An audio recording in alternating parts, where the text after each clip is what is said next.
قلب ایک ایسا لطیفہ ہے کہ اگر وہ صحیح ہو تو تمام بدن صحیح ہو، وہ بیمار ہو تو تمام بدن بیمار ہو۔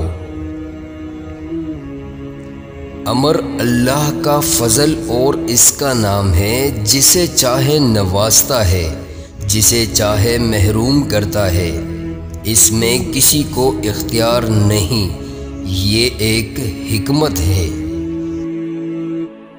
قیامت کے روز لوگ 4 قسموں میں تقسیم ہوں گے، ایک ہلاکت پانے والا، دوم عذاب پانے والا، سوم نجات پانے والا اور چہارم کامیاب۔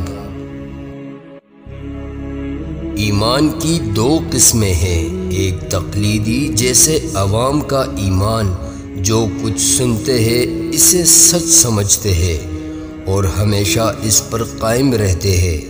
دوسرا کشفی، یہ ایمان اس وقت حاصل ہوتا ہے جب نور الہی سے سینہ کھل جائے۔ جو شخص راہ راست سے منحرف ہوگا، اسے 2 طرح کا عذاب ہوگا، فراق کی آگ، دوزخ کی آگ۔